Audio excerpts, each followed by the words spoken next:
it was so crazy that it was almost a TV production. Again, kumbuka sisi tunafanya production. So hizo vitu tumeiva.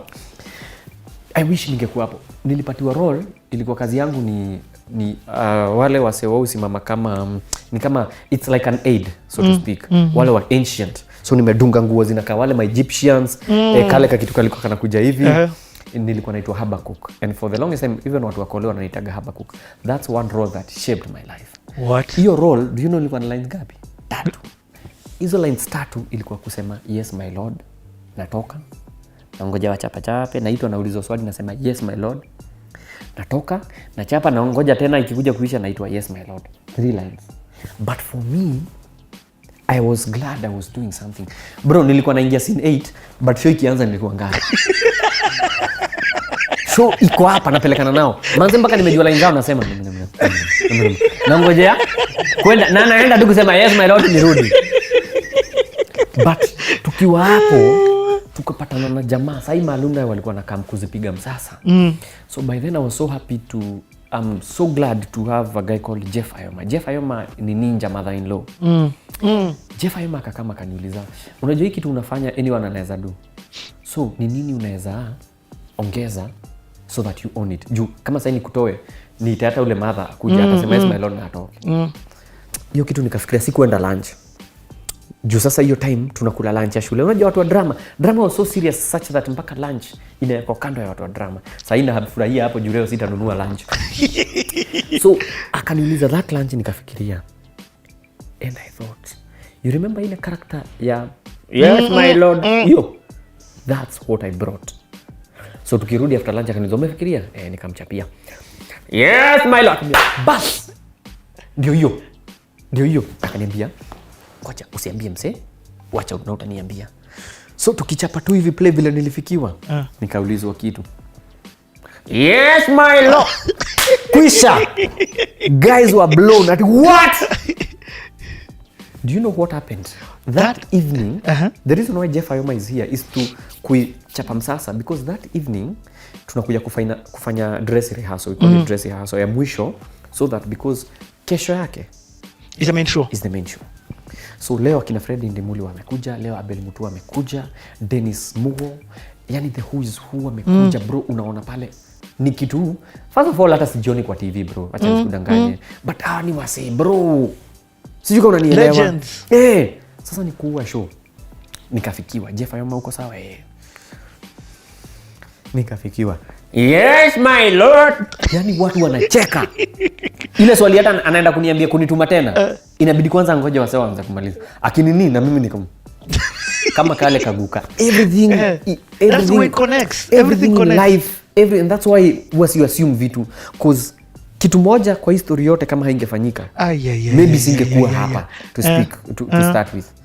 And even Abel said that day, the way he came there, alifaa kukama, I don't know another day, but he ended up coming that day. Na ulikuwa umepata hiyo character that day. Sorry. On Wednesday Jeff alirealize kuna hiyo on Thursday ndio alimpatia hiyo role. Yes. So on Thursday akapatiwa script, Jeff akamwambia I'll be coming back again on Friday. So make sure by the time I come back make me happy. So the guy goes with his 3 lines halali, anairehearse usiku mzima. 3 lines. On Friday I meet up with Russ gives me my key. I go back to Kahawaskari, I pick the car and I go home and wait for 8 p.m. Coach. Niende sasa Powerhouse KMC nika watch play. Na meet up na Jeff, tunaenda Powerhouse and I sit to watch the play. Now I'm seeing it for the first time. The play starts. Very intense, nime-concentrate kabisa. On the 42nd minute, play imebakisha 4 minutes iishe. It was a play inafaa kwa 45, really na 46.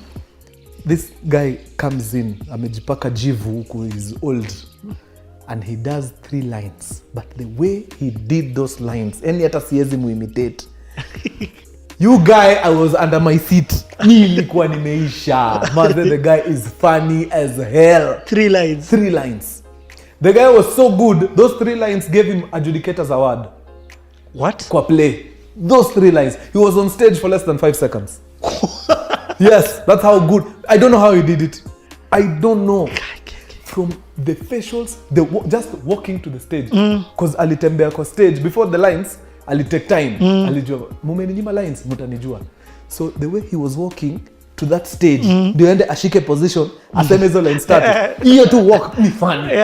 Then aseme apungue tu mdomo. That is funny. Maze and I knew huyu akona kitu apate award. Alipata adjudicators award wakati waliperform. That's the judges who wamemdis. So the judges for drama festivals are called adjudicators.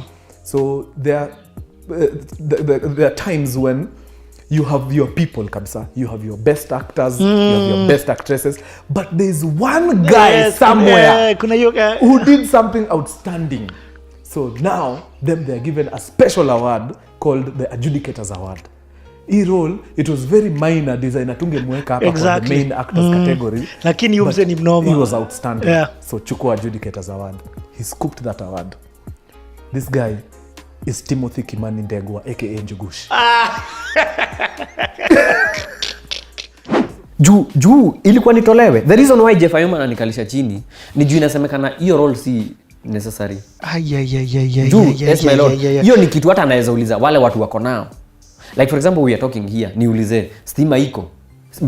Bala mtu mwingine akuje, stima iko? Haiko. Haya, tuendelee. Si nikuulize tu. So ika change. So hiyo jioni ndio wase wanasikiza hizo nini kabla sasa tupeleke show Bomas of Kenya.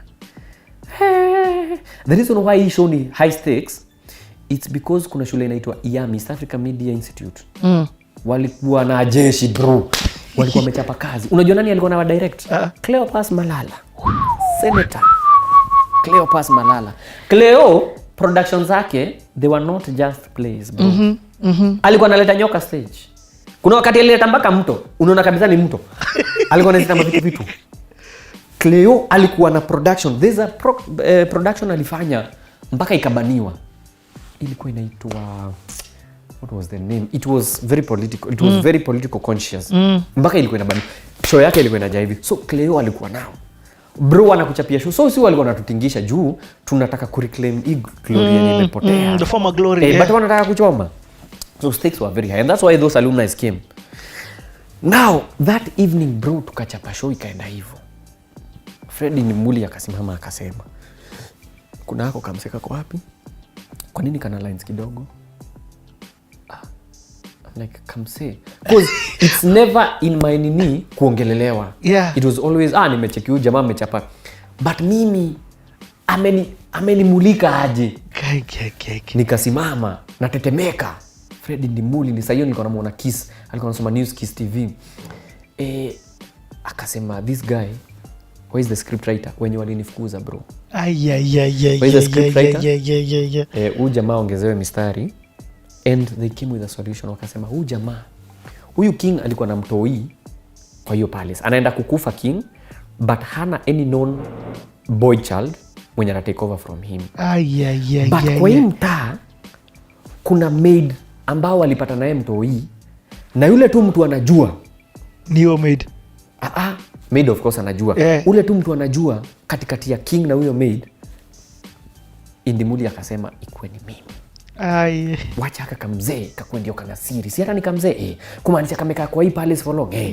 Wacha jamaa kwenda kwa siri. Writer make a point jamaa anze show mjue vile mtamweka bro. Hiyo show ilikuwa inaanza na mimi. No way. Hizo malines duru inapigwa natokea. King ananishika hivi ananiambia usiambie msee. Cause nimesikia kile amedu, hapo ndio mtu yeye alipatikana. Usiambie msee. So show inaanza hivyo bro. By the time tunakanyaga stage. Yes my lord. And the reason why they have come is they saw me, you know already tushaenda the first nini zonals na nini hizo tumeshapita. So wanaipiga msasa for nationals. That's why so they're changing the script like a day before. When I change so that tukienda pale tuchape Yami 10-0. Bro. Yami wanaongoja yes my lord. Hata kwa hiyo zone tulienda kila mtu alikuwa like kwani umempatia place kidogo hivyo na vile hiyo character yenyewe tu inaua. So tukaenda long story short tukaenda na show. Bro nikachapa hiyo show. Abel alikuwa kwa audience. Hapo ndio Abel alininote. Sasa mimi alikuongelesha? Hakuniongelesha. Hata hatukuwa iongea na Abel hapo. No way. True story. Hold on Njugush. This is a lesson and a half. Wewe unafanya tu your best with your 3 lines. My 3 lines. 3 lines ilikuwa change your whole life. Piga uwe. That is it. For me, hapa penye nimekaa ni hizo lines. But also it's not those 3 lines really. Those 3 lines were the culmination. True. Si ati same si anatafuta 3 lines zake. Ukweli kuongea your whole journey just now came to this. It's been a preparation. Exactly. Because sasa hata hizi 3 lines kama singekuwa na hiyo story ya set books na tena ya ule mzee alikuwa anakuja home haingeadapt. So it's always even work ethic. Exactly. Everything in life you to shape to baadaye. Sometimes we never appreciate, we never actually see it, but somehow it all makes sense at the end of the day. So bro, hii story imenishock. So Abel hatujaongea naye bro. So tumemaliza hiyo. Na show unashinda? So you guys win. Bro, si hata nilipatiwa adjudicators award. What? Hiyo na show. Because you couldn't Jeff Ayoma kanema nilikushow. Nilipatiwa adjudicators for the first time. Explain why it's an adjudicators award and not a best actor, because best actor bado kuna mabest actor wale mother father unajua. So kulikuwa na best actor na hiyo adjudicators award was a special award that caught the attention of the judges. It didn't enter the category of hiyo and whatever, but it stood out. I stood out in whatever I was. Hata kwa hiyo sheet walisema this guy stood out. He didn't have a lot to do but he stood out. So that alone I was like damn. Na vile ulienda na shows ulifanya hiyo, were guys waiting for that line? Kuna nini inaitwa gala ni all the best. Fanya hiyo line tuone. Nataka nione. Sijui kama naweza fanya. Ngoja sasa nimenona. Fanya tu.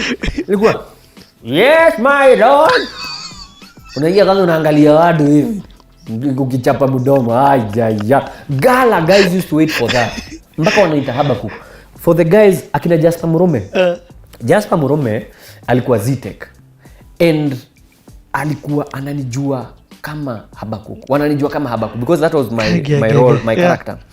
So it was so crazy. Ati yako wapi Habaku? It was so crazy hata mimi sikuwa naelewa.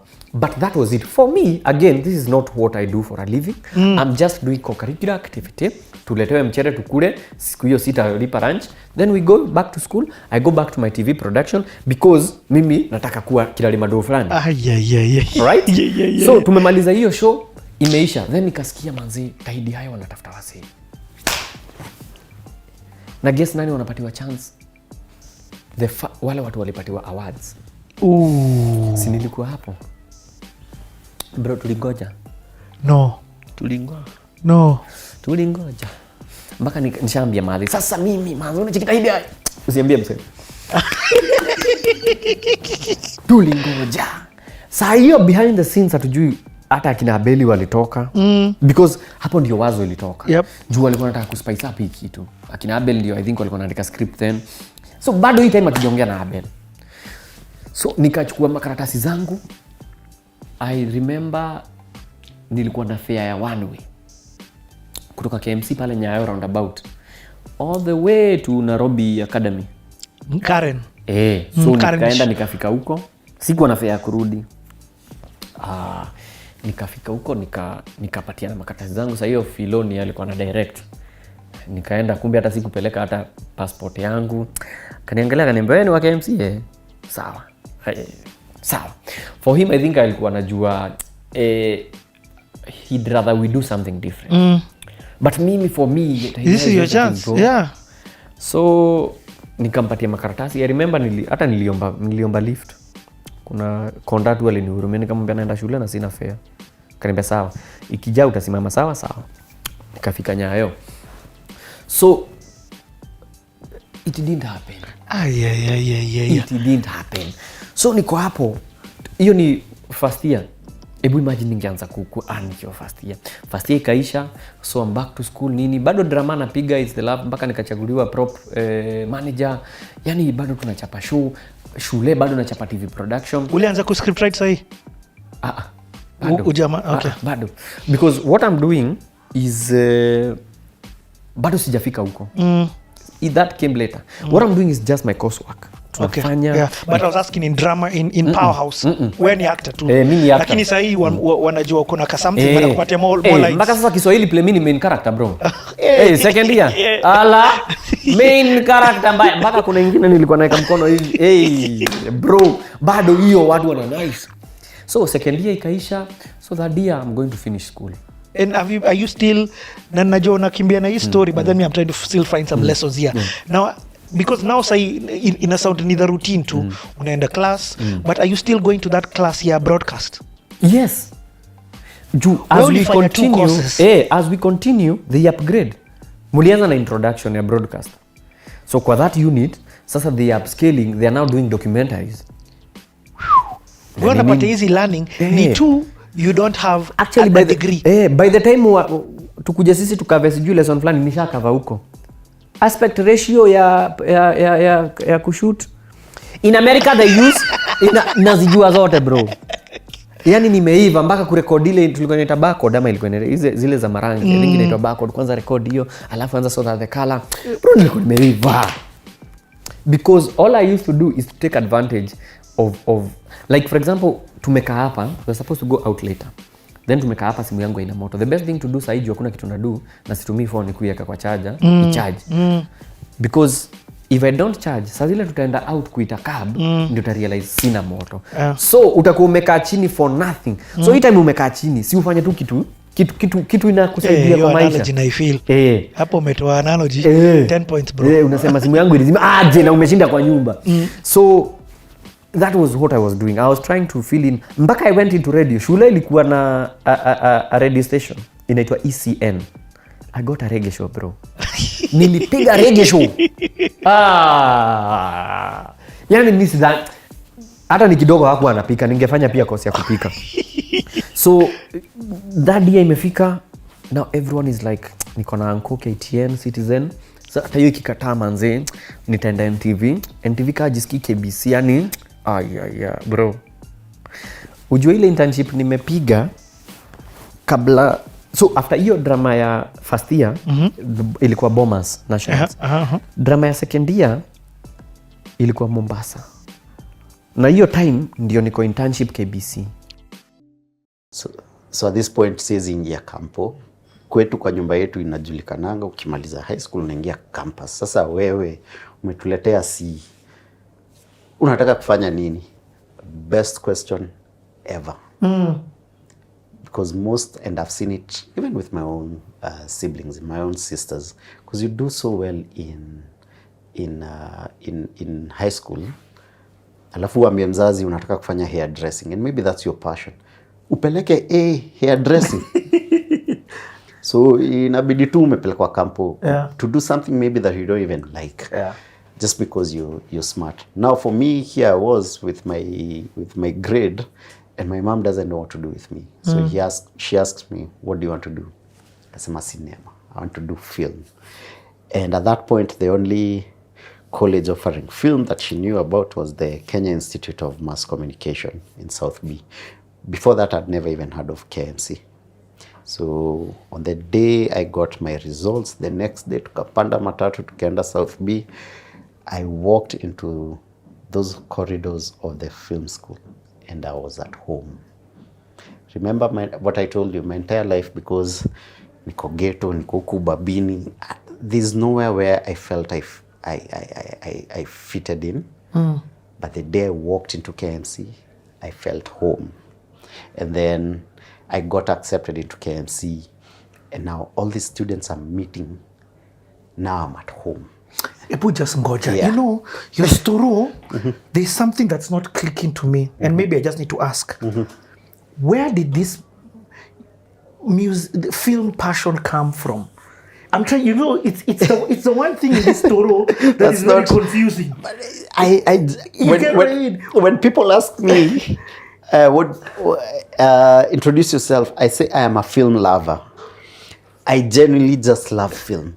Like today, like my pastime, say ukiniambia, if you gave me an option twende club ama twende movie, mimi nitenda movie.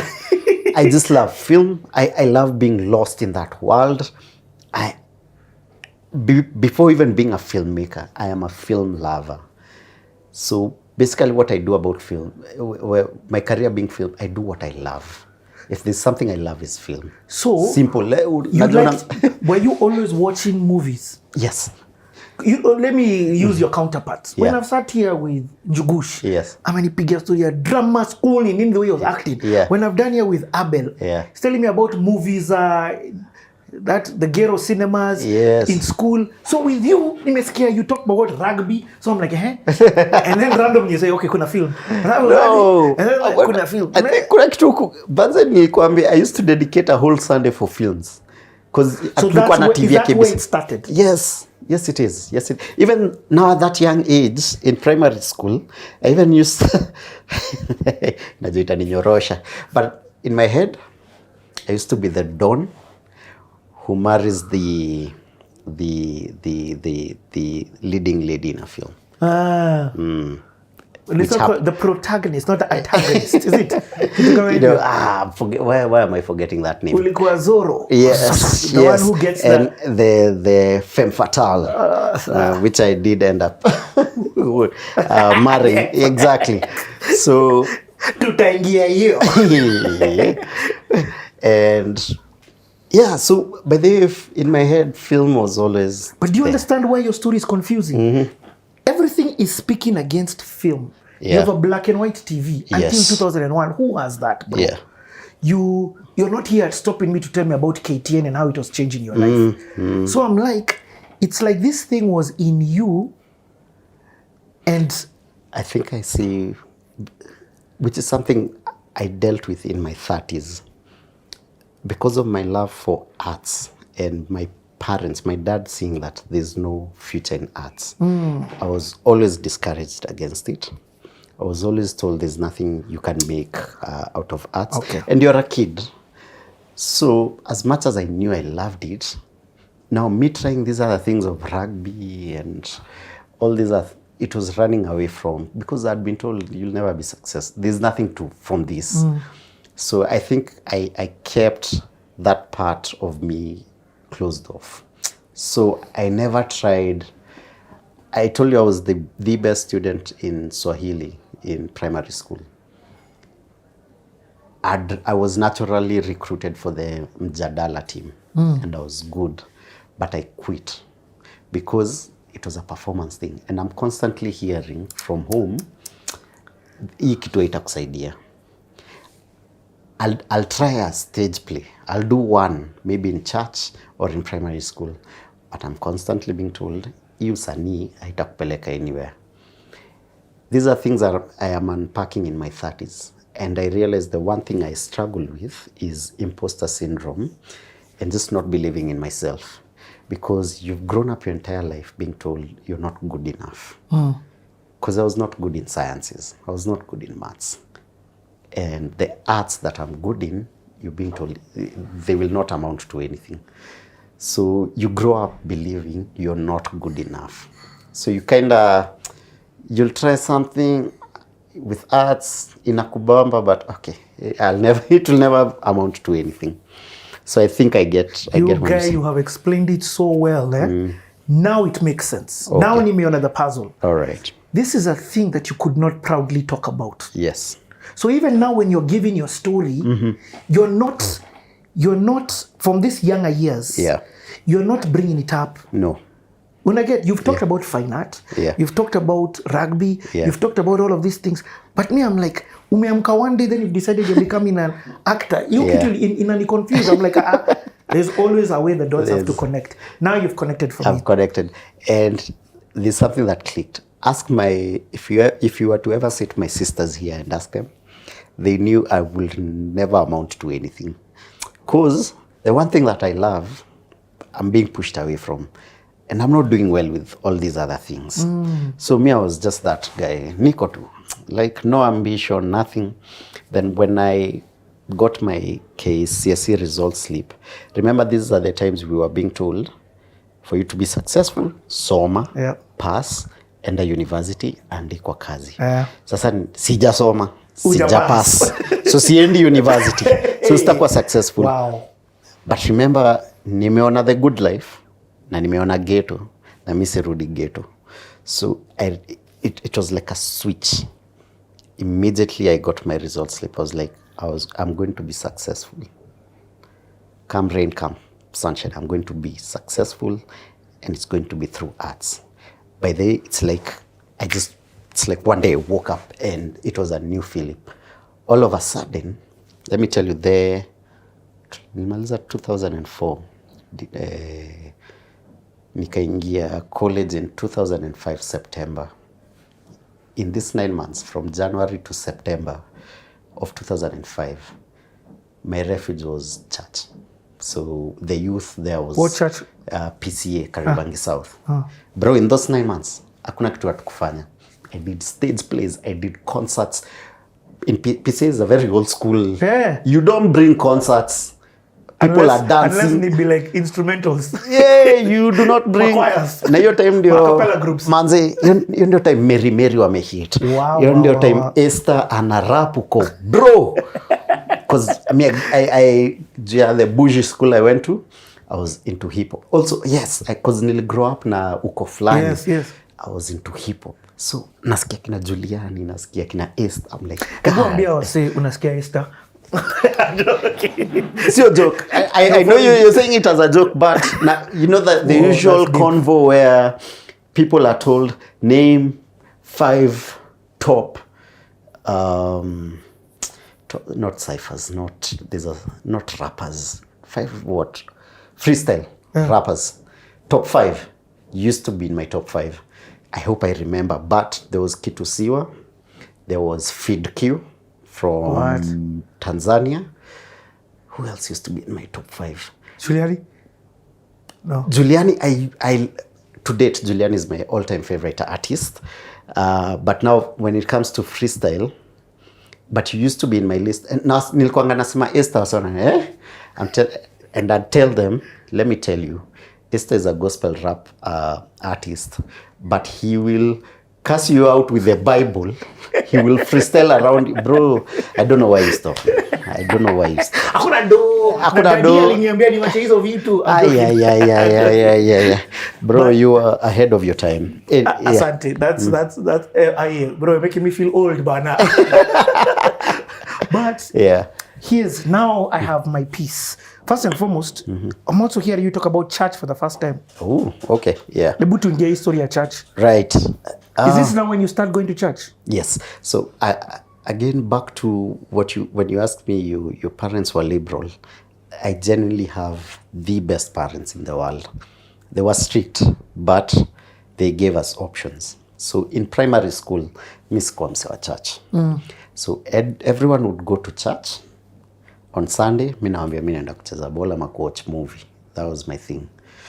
Na wako kuforce? Hawakuniforce. If there's one thing my parents believed in, they can't force church on me. I will forever appreciate it. But then around class 7, class 8, these 2 guys, mmoja anaitwa Sam, mwingine anaitwa Sairo. First time the whole movie. The whole city mentioned Jina. Man. They're super smart young guys. First of all, I'm like, they're funny, they're smart, but they hang out in church and they've made church really cool. So I was like, no, I like this. Because remember, me and drugs were... So, hii crowd ya sherehe na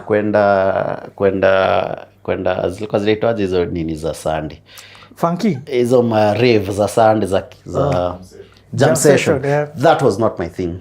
But here guys who are doing dances and drama and in chat and they're cool. They're not boring. So from that point now I started going to church, just youth. So by the time I'm clearing Form 4, like I'm deep into church. So throughout high school,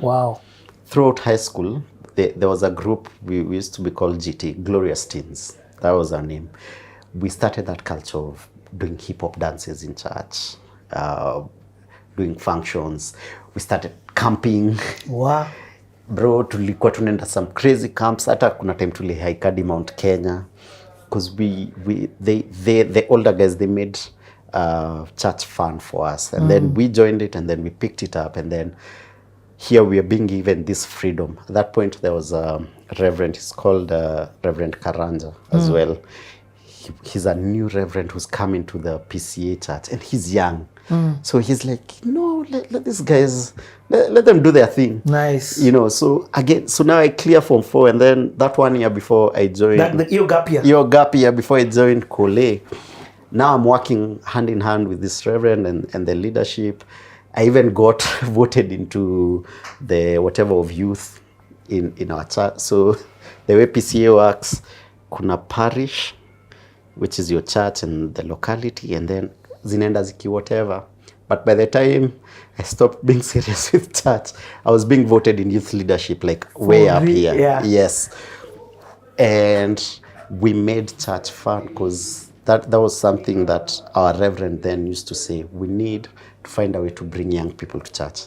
So manze, yo gap year, manze, we made the church buy a pool table. What? In church. PCA.